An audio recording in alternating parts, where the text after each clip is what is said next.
Travel nursing can bring you to places you've never been before. Tell us your story.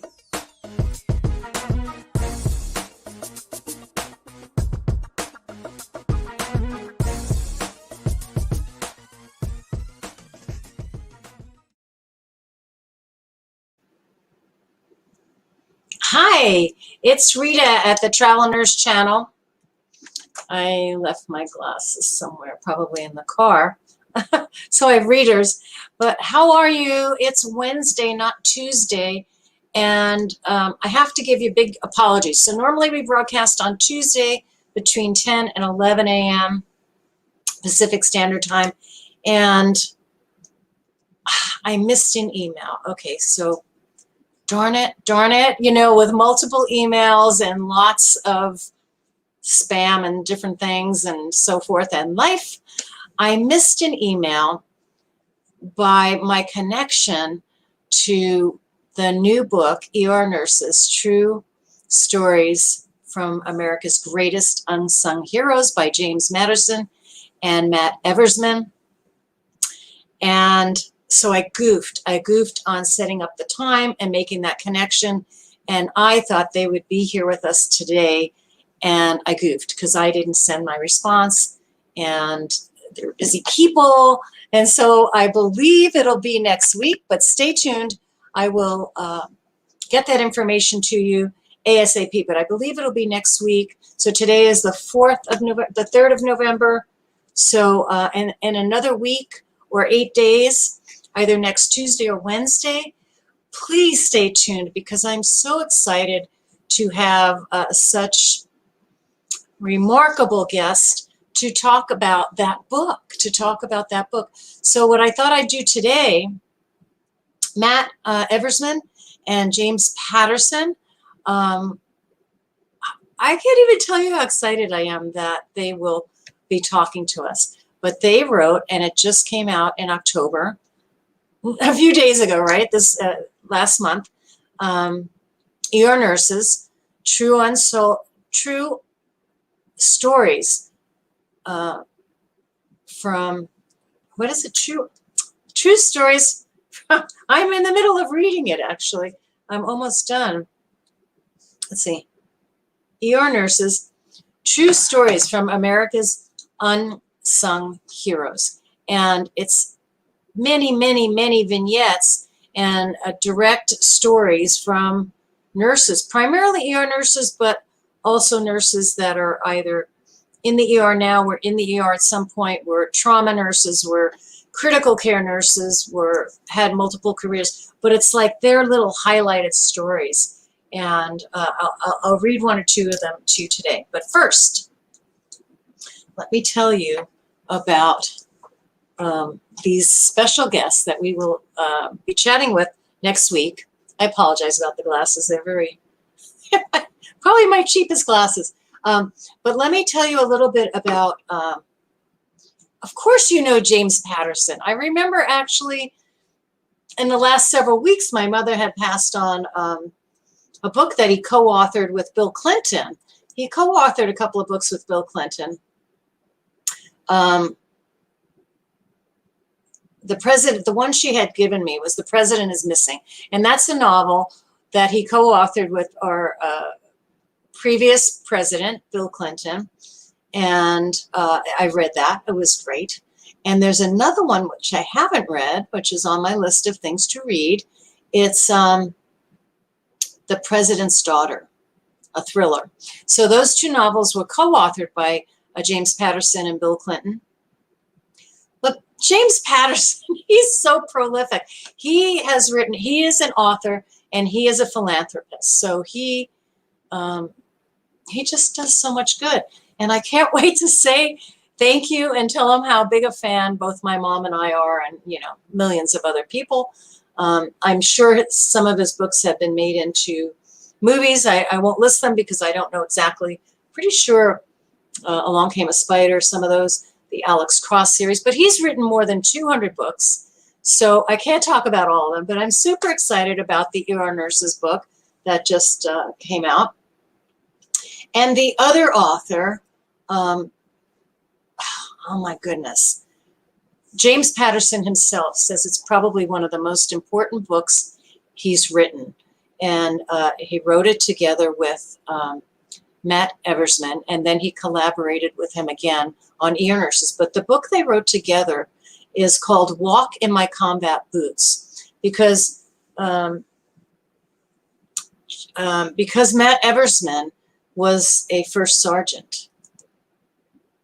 I have a picture. I wish I could share this with you. I always have a couple of computers going, so I get excited, and then I wish I could just hold it up and show it to you, but I don't think that works. I'm not, obviously, you know, if you've tuned in to the Travel Nurse channel before, I am techno, I am a techno, almost illiterate, but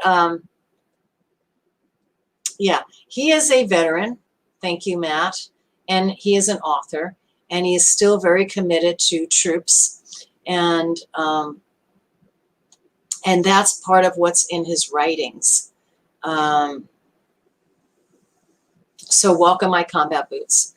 It's very exciting, very exciting. These two authors, that came out actually earlier this year in February. And now in October, here comes Ear Nurses, True Stories from America's Greatest Unsung Heroes. Nurses are my heroes. And yeah, you hear my stories all the time. So how exciting for us to hear other stories that are going to really reach millions of people.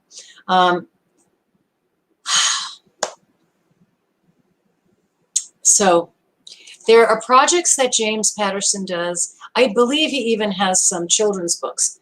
There are projects he does that are nonfiction. He wrote about another great guy, John Lennon, and his final days. That book was called, what was that called? It was about the crime of John Lennon, his death, his murder. And gosh, do I have that title here? I have so many pages open. He's written so many books. I mean, I really love nonfiction. I like to escape when I read books, but I do read bios, and I do read some nonfiction. And so you get it all from James Patterson. It's so exciting. Where's his book from about John Lennon? Let's see. Yeah, see, I have recent releases. Let's go back a page. Darn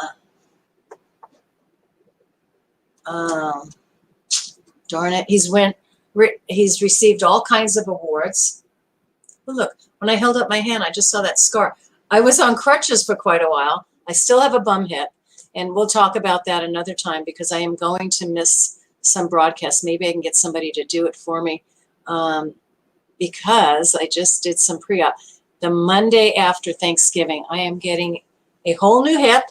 I will have a combination ceramic and titanium and plastic, exquisite plastic, cup and, the whole thing, all new. I'll have an all new right hip. And I am, as most nurses are, I am delighted and horrified at the same time to be on the wrong side of the bedpan. But I met with a fellow yesterday, and I met with a lot of members of the team. I met with the surgeon a couple of weeks ago, and I'm on the schedule and ready to go. Insurance is lined up, talked to the business department, met with the nurses, gave them my blood, my EKG, you name it, everything but my first child. They would never get that. But back to what I'm talking about. Oh yeah, see, here's a children's book. World Champions. It's a children's book. Oh my God, he's so prolific. And but let's talk about ER nurses. Let's talk about that one. And I'm reading it, and I would hold up that title for you, but I'm actually reading it on my Kindle, which is super handy if you share a room or a bed, and I've been married forever. And so the Kindle is great, because then I don't have to turn on any lights. I can quietly pull it out from under my pillow, make the print as big as I want. I don't even have to put on glasses, and read my book. So let me just read. I'll read to you where I am, which is about Excuse me. Let me get a drink of water. Okay, I'm about 60% through with the book. And some of them I read over. Some of the nurses' stories, and they will highlight, they're in big trauma centers. Maybe they were started their life off as an EMT or, something else, and shift over to the ER. I was reading about one nurse, a male nurse that was, I believe, an LVN or maybe a LPT, maybe a licensed psychiatric tech, and then he became, his story was, they're just all incredible. I love them. So this story is about, if you hit the 60%, if you get through beyond halfway through the book, each vignette is titled by the nurse's name. So I'm going to read this to you. I hope it's not too boring to hear me reading on the air, but I'm very, very excited, and I do apologize that I did not make my communication clear and get back to the publisher or the gal who's been helping me connect with these fabulous authors of ER nurses, true stories from America's greatest unsung heroes, written by James Patterson and Matt Eversman. Fabulous human beings. James Patterson is probably one of America's most famous authors, and so excited, and has written more than 200 books, fiction, nonfiction, series, children's books, you name it. He collaborated with Bill Clinton on 2 fiction books, and this one I'm going to read, a quick story, is where I am at in the book with ER nurses right now, and they will be our guest on the Travel Nurse channel next week, and that's what we're all about. We're about storytelling. We're about making connections. We're about talking about the good, the bad, the ugly, the extraordinary, the miraculous things that happen, and our dedication to healthcare workers, travelers, primarily nurses, but all the travelers, the doctors, the locum tenens, the technicians, the therapists, stories. We share stories. Recruiters, travel companies, things that happen in different states, things to look forward to, things to avoid, how to prepare. That's what we're all about. We're that conduit between employers, employees, travelers, and all the healthcare world. It's my world, it's my extended family. It has been since the 70s because, I'm pretty much as old as dirt. You see, I earned all these wisdom hairs. Okay, so this is about 60% of the way through James Patterson and Matt Eversman's book, ER Nurses, was just came out, published in October 2021, and Kara Bauman. Kara Bauman grew up in Palm Springs, California. A lovely place, actually. I visited many times. In high school, she worked as a candy striper in the pediatric unit. She went to the University of San Francisco on the ROTC scholarship, so she's a smart cookie, and now works as a clinical educator in an emergency department. And she pretty much, here's her story. This is Kara speaking. Oh, I didn't turn off my phone. Oh dear. Turn that phone off. Okay, folks. Thank you for your patience with me. I'm a little excited today. My patient has a DNR, or do not resuscitate order. His wife is sitting at his bedside. He has multiple medical problems and he's unresponsive, and she's a mess, which is a totally understandable given, is totally understandable given the circumstances. When he passes, the doctor tells me in the hall, we're just going to let them have the time they need. Okay. Okay, in quotations is what Kara says to the doctor.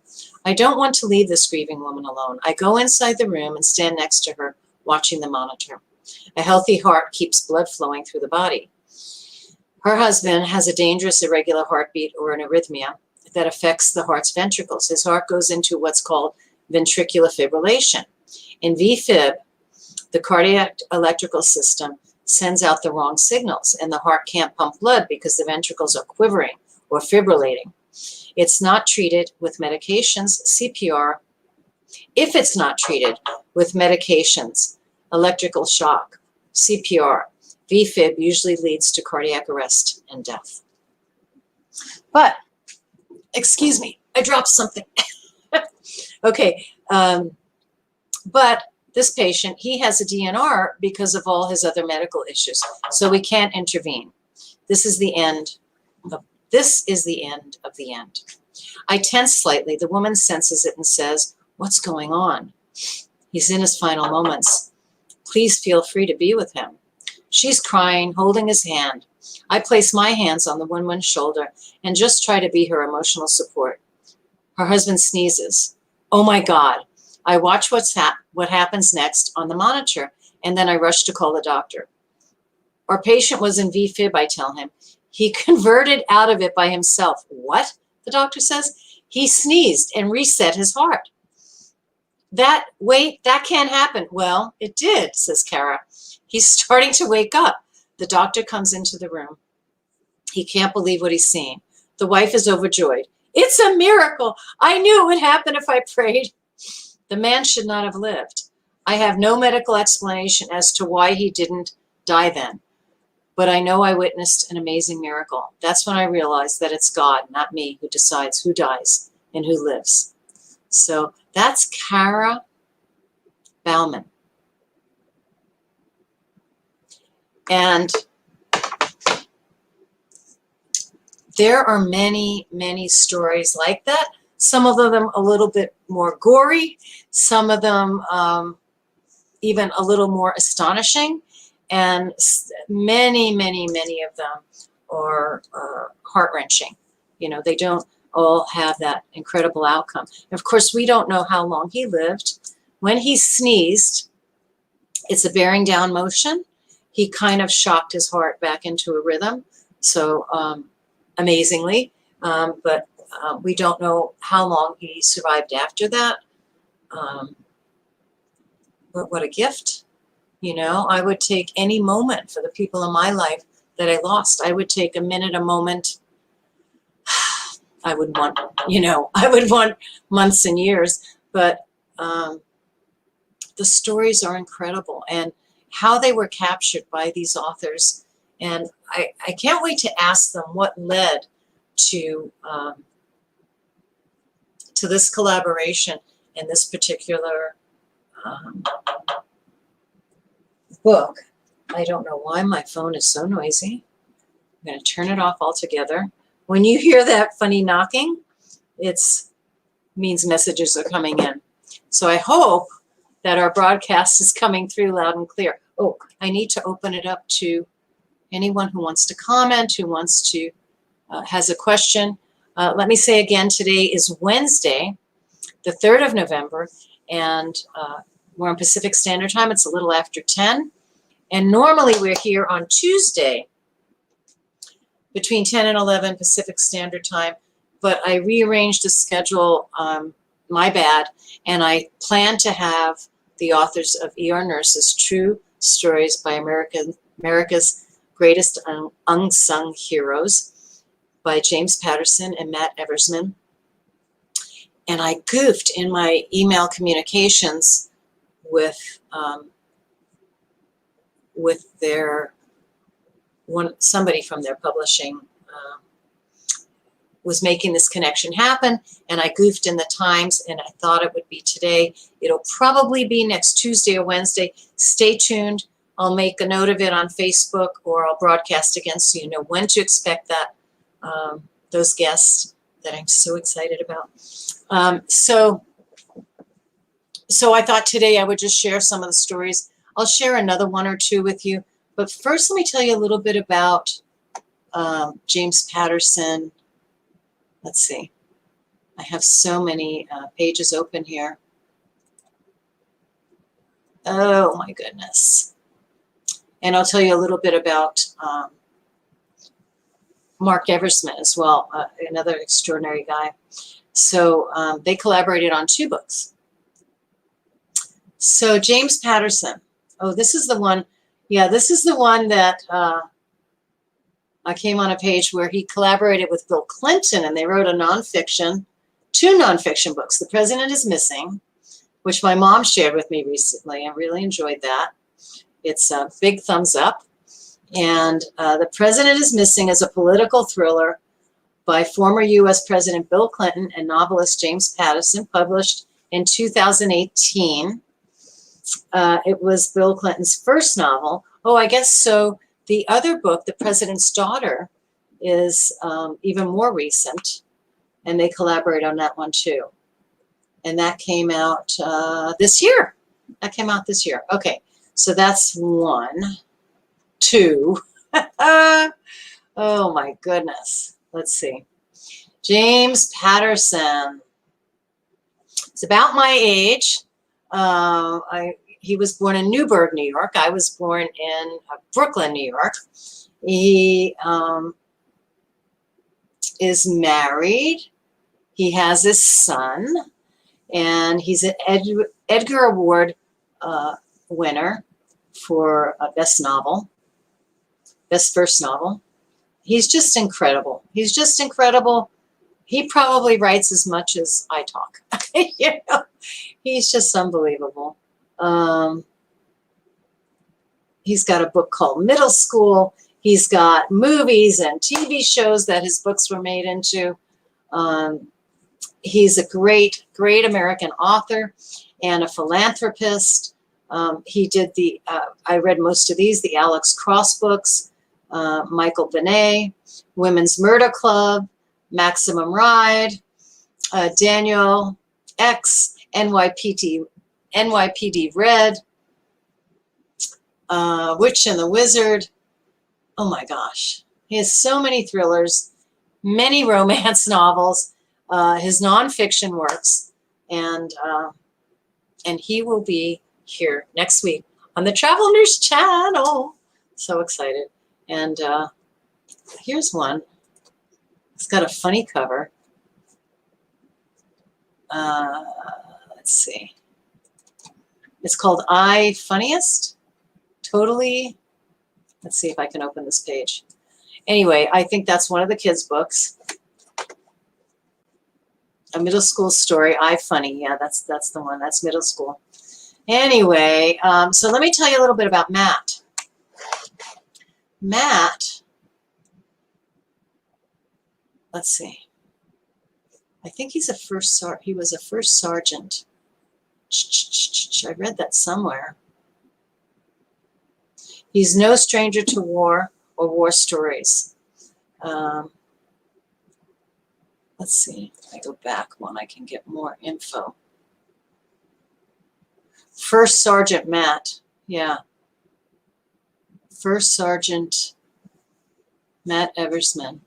He's now retired. Yeah. Let's see if I can get this one up. Here we go. He's a hero. Yep.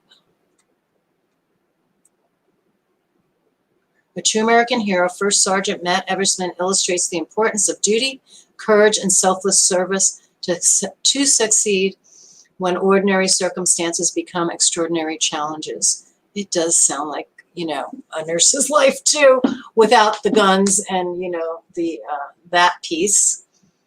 In 1993, Matt was placed in charge of a group of Army Rangers to lead a daytime raid against an eager enemy militia. Matt experienced the horrors of war when he and his fellow soldiers were trapped in a hostile district of, oh boy, these glasses aren't that good, Mogadishu, and marked for death by an angry mob. His inspiring story of survival was immortalized in the epic film Black Hawk Down. Oh my gosh, that's on my list to watch tonight, which recounts the harrowing experience. For his actions on the battlefield, he was awarded the Bronze Star Medal with Valor. Wow.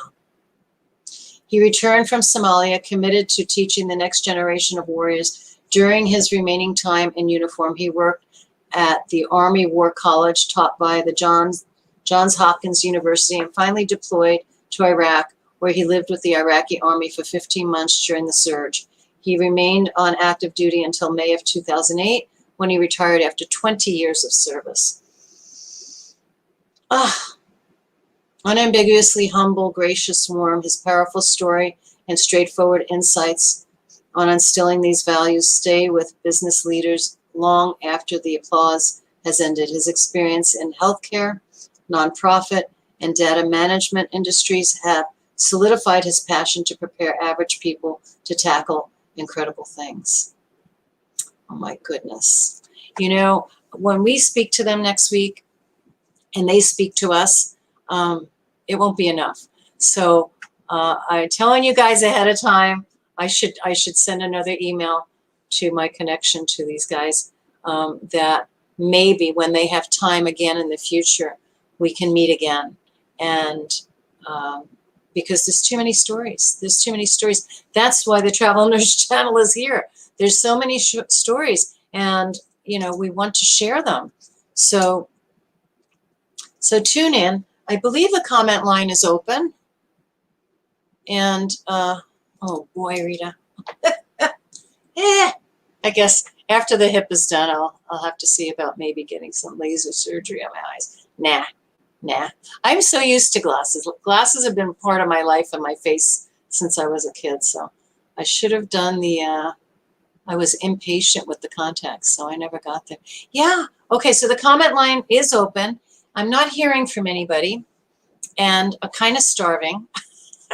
So really, I didn't have my coffee until 9:45, and normally I have coffee at 7:30, and by 10 o'clock, some kind of meal, a smoothie or food. It just depends. So yesterday was even later. It was more like almost noon by the time I had my food. Oh, I had such good food yesterday. All right. So I'm probably going to wind it up a little early today because I don't want to bore you. I'm talking too fast because I'm excited. I do apologize that I don't have our guest here today. My bad.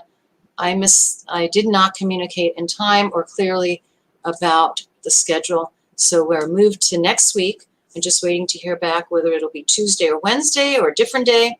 But stay tuned. I will mark it and let you know on Facebook, either verbally or in writing.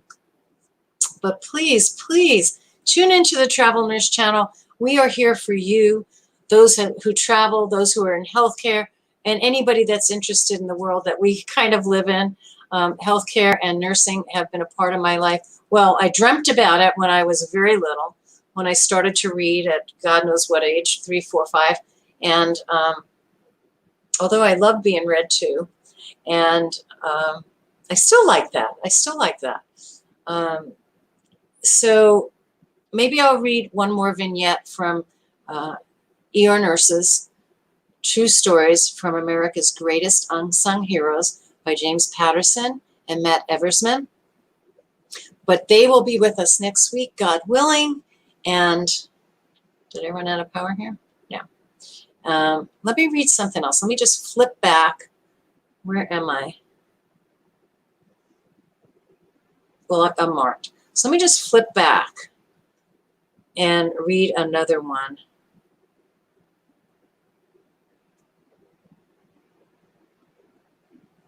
I'll just randomly read another vignette, a true story. And this is by Shannon Kane. I think it's Shannon Kane. Started in the emergency department as a new nursing school graduate. Boy, that's like welcome to real life. She works in an ER in North Carolina. And here's her highlighted story in ER Nurses. All the scrubs in the emergency department are color-coded. As a nursing assistant, I wore maroon scrubs. Now that I'm a nurse, I walk in on my first day wearing Carolina blue scrubs. And all I can think of is, oh my gosh, is this real life? Yeah, hello, it is. I reminded myself that I need to shift my thinking. When I was a nursing assistant dealing with patients, I would say, I'll go get your nurse. Or I'll go tell your nurse. Now I'm the nurse. I feel like I'm in an alternate universe. Today is the start of my 6-month orientation. I'm assigned what's called a preceptor, an experienced nurse who will be teaching and supervising me during clinical practice. Her name is Linda, and she is one of the charge nurses. One of the big distinctions I'll have to learn to make among patients is sick versus not sick. It's that straightforward. A man comes through the front door. He's accompanied by his wife. He goes to triage, and from there he's brought to one of our main trauma bays. When I look at this patient, I see he's diaphoretic, sweating heavily. I'm hot. I'm so hot, he says, trying to rip his shirt off. I need to get out of my clothes. I don't know anything about his medical history, but he's pale and so thin he seems fragile. The look in his eyes tells me something is seriously wrong. His wife, who is sitting next to him, says he hasn't been feeling good. He's been having some abdominal pain. There's a high degree of autonomy for nurses. This is so true. And as it should be. There is a high degree of autonomy for nurses in the emergency department when the ED gets really busy. So we use ER and ED interchangeably. So ER is emergency room. ED is emergency department. There are many rooms usually in an emergency department, so we just use them interchangeably. So if you hear me say ED or ER, you know we're in the same place. Okay. When the ED gets really busy, doctors can't be in every room. Linda, my preceptor, says to me, I'm going to show you how to start the sepsis workup. I studied sepsis in nursing school. It's a systemic infection that affects the whole body. And then you need to find out why, sepsis can be very dangerous. One of our residents comes in, examines the patient, and says he's not too worried about the man's condition. After he leaves, I look at Linda. I can tell she doesn't share the doctor's attitude. We're going to pull up our protocol, she tells me. Linda and I get the patient on the monitor. She asked me to get IV access. He's really hard to stick. As I struggle, I start freaking out. Linda helps me. Then she goes to send the blood work to the lab. Even though I have nothing left to do, I stay with the patient. I don't want to leave him. When I look at his monitor, I see he's in a systole, which means he doesn't have a heartbeat. He's flatlining. As if in slow motion, I look at him, this man who now doesn't have a pulse. Then I look at his wife. Then I'm on top of him. Imagine, first day on the job in the ER as a nurse, as a new nurse. As if in slow motion, I look at him, this man who doesn't have a pulse. Then I look at his wife. Then I'm on top of him, doing chest compressions on a patient for the first time, cracking his ribs, possibly even breaking them, and yelling as loud as I can, I need help in here. I call for help in the ER. A call for help in the ER brings everyone running. And I know that. ER wasn't my place, although I've been in ERs. But same thing. Small hospital, ICU, same deal. You go, need help in here, stat, and they come running. I call for help in the ER, and a call for help in the ER brings everyone running, literally running. Linda has been gone for only a few minutes. She charges inside the room and says, what the hell is going on? What happened? Her nursing assistant takes over chest compressions. Nursing assistants are incredibly helpful that way. They tend to be the ones doing chest compressions, allowing the nurses to take charge of medications, charting the defibrillator. I get off the man's chest and look at the whirlwind happening around me. I watch nurses set up for intubation and respiratory therapy and see the physicians who will perform the intubation. The man's wife is crying. A nurse comes in, sweeps her up, and pulls her to the side. We don't believe in kicking families out of the room during aggressive treatment unless they don't want to be there, because it's hard for them to cope if they're alone in the dark as to what's actually happening. That's mostly true, but not everywhere. It's better to have a designated person, and then every situation is different. So I'm just throwing in those caveats. Her story is pretty incredible to me. It's better to have a designated person explain to the family members exactly what's going on and what we're doing to help their loved ones. I don't know what to do. I don't know where I fit in. James, a male nurse I really look up to, says, come here, Shannon. We're going, I hope I'm saying that right, Shannon. We're going to be on the defibrillator. I want to show you how to do it. He explains what we're about to do next. The most important actions in the situation are doing chest compressions and bagging the patient, which means using a manual handheld respirator resuscitator bag, a handheld resuscitator to get air into the patient's lungs. And it has to be efficient. You can't just like, where's my hand? Okay. You can't just go boop, boop. You have to go full compression on that ambu bag. CPR is briefly stopped every 2 minutes so we can see if the heart rhythm on the monitor is shockable. James shows me how to charge the defibrillator and shock the patient. After 2 minutes of CPR, the nursing assistant stops compressions and we look at the monitor. The patient is in ventricular fibrillation. That is a shockable rhythm. Okay, James says to me, it's go time. The defibrillator is, all this is happening very rapidly. She's just in the writing and the telling of the story. It takes time. The defibrillator is charged up. I look at the man and say, clear. As I hit the glowing red button on the defibrillator, the electrical charges causes his body to bounce a bit on the table. Oh my God, you did it. Great job, James says. Chest compressions are immediately started again. After 2 minutes, we check and find he's got a pulse back.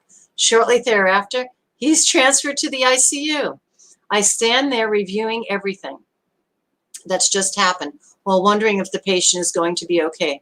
And that's the struggle nurses face when working in the emergency department. About 95% of the time, we don't know if the patient is in fact okay after he leaves us because we never hear about the patient again. I know this, but I'm still struggling to cope with it. During my debriefing, so there's usually a debrief, either right then and there or at some point where the team gathers so they know, what they learned, what they did right, what they could have improved on, etc., what they may have done wrong. So during my debriefing with Linda, one of the new things I learned is that the cracking sound I heard while doing chest compressions wasn't his ribs breaking. The sound is caused by cartilage cracking. A week later, this man is still alive. I'm told he's alert and breathing. I asked Linda if I can go up and visit him. She says yes. When I walk into his room, I see him sitting up in bed eating breakfast. It's surreal. Oh my God, we actually saved this man's life. And I helped. I did this. In the moment, I realize I'm an emergency room nurse. Do you remember me? I ask him. He studies me for a moment. No, he says. I was one of the nurses who took care of you downstairs. I just wanted to see how you were doing. He gets incredibly tearful. I sit with him and we cry a little bit as he thanks me. His only complaint is that his chest is still a little bit sore, which is understandable. Having this conversation solidifies in my mind that I'm doing the job I meant to do. This experience of resuscitating someone and later being able to meet and talk to that person is, I learned, extremely rare. It hasn't happened to me since. So that's her story. Shannon. Anyway, guys, thank you so much for tuning in. I apologize that our regularly scheduled broadcast was not yesterday. And I apologize that today, when I thought I'd have these incredible guests, due to my mismanagement of my emails and so forth, that our guest will be here next week, hopefully Tuesday or Wednesday. I'll let you know. I'll post on Facebook. I'll probably broadcast quickly so that you know. And it will be James Patterson and Matt Eversman, whom I've never met before, but I've read some of their books, many of James Patterson's books. And James Patterson, my mother's name is Ileana Savelli. She's 92, she's sharp, and she loves your books. So we'll make sure she sees the broadcast. And Matt Eversman, thank you so much for your service. Thank you for putting it in writing. And I really, really look forward to talking to you because Travel Nurse Channel is about stories, is about sharing, is about connecting regular people to healthcare people, to the work we do and why we do it. We are a little tiny bit crazy because we love what we do. Thank you so much. So I'll close out with my little commercial girl and see you soon. And have a great day. Thank you, everyone, for all that you do.